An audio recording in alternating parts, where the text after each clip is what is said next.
اسرائیل ہے، لیکن اب محض 11 منٹ میں اسرائیل تھا ہو جائے گا،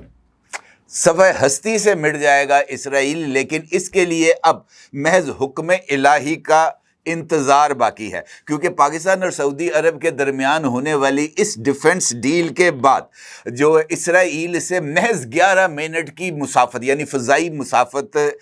کے فاصلے پر قائم الجوف ایئر بیس کا کنٹرول پاکستان نے سنبھال لیا ہے، اور وہاں پر اطلاعات کے مطابق پاکستان کے JF-17 تھنڈر طیارے جناب لینڈ ہو گئے ہیں۔ اس کا مطلب یہ ہے کہ یہ جو معاہدہ پاکستان اور سعودی عرب کے درمیان طے پایا ہے، اس پر لیٹر اینڈ اسپرٹ پر عمل درآمد کا آغاز ہو گیا ہے، اور اس کا مطلب یہ بھی ہے کہ محض جنگی طیارے ہی وہاں پر لینڈ نہیں ہوئے، بلکہ ان طیاروں میں جو نصب میزائلز ہیں PL-15 میزائلز یا دیگر میزائلز وہ بھی وہاں پر لینڈ ہو گئے ہیں، اور اس کے ساتھ ساتھ پاکستان کے جو دیگر میزائلز ہیں یا جو دیگر ڈیفنس ایکوپمنٹ ہے اس کی انسٹالیشن بھی سعودی عرب کے طول و عرض پر جلد ہی اس کا آغاز ہو جائے گا۔ نہ صرف یہ بلکہ سعودی عرب نے پاکستان کے ساتھ مشترکہ طیارہ سازی کے پروجیکٹ پر بھی کام کرنے پر آمادگی کا اظہار کر دیا ہے، اور پاکستانی دفاعی شعبے میں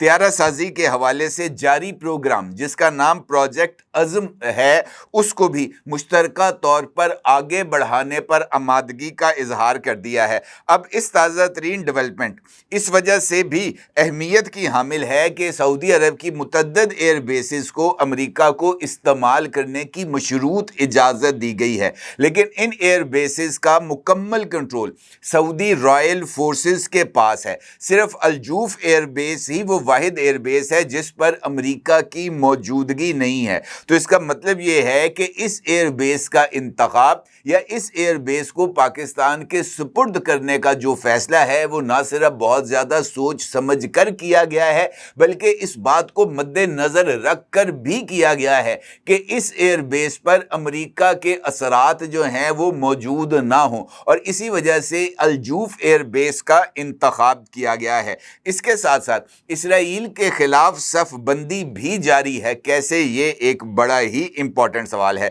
یہ سوال بھی اہمیت کا حامل ہے کہ کون کون سی ایئر بیس کو امریکہ استعمال کر سکتا ہے، اور اس استعمال کی شرائط ماضی میں کیا رہی ہیں، اور کیا اب یہ جو سعودی ایئر بیسز ہیں ان کو امریکہ کے زیر استعمال رہنے کے حوالے سے جو اگریمنٹ ہے کیا اس کو جاری رکھا جائے گا یا اس کے اندر کسی طرح کی کوئی ترامیم کی جائیں گی۔ الجوف ایئر بیس سے اسرائیل کا فاصلہ کتنا ہے، اور کون کون سے شہر اس ایئر بیس کے ذریعے نشانہ بنائے جا سکتے ہیں۔ امپورٹنٹ صورتحال ہے، امپورٹنٹ سوالات ہیں جناب، ان کے جوابات کو تلاش کرتے ہیں۔ کیا آپ ایک بزنس اونر ہیں اور چاہتے ہیں کہ آپ کا برانڈ زیادہ سے زیادہ لوگوں تک پہنچے؟ ہمارے پاس ہے آپ کے لیے ایک بہترین موقع۔ ہمارے YouTube چینل پر روزانہ ہزاروں لوگ ویڈیوز دیکھتے ہیں۔ یہ وہی لوگ ہیں جو باخبر، باشعور اور فیصلہ کرنے والے ہیں۔ اب آپ اپنے بزنس کو براہ راست ہمارے YouTube چینل پر پروموٹ کر سکتے ہیں۔ پروڈکٹ پلیسمنٹ اور سپانسرڈ سیگمنٹس کے ذریعے آپ اپنے برانڈ کو لاکھوں پوٹینشیل کسٹمرز تک پہنچا سکتے ہیں۔ تو دیر کس بات کی؟ آج ہی اپنے بزنس کو نئے لیول پر لے جائیں۔ For more information, call us 923338128280۔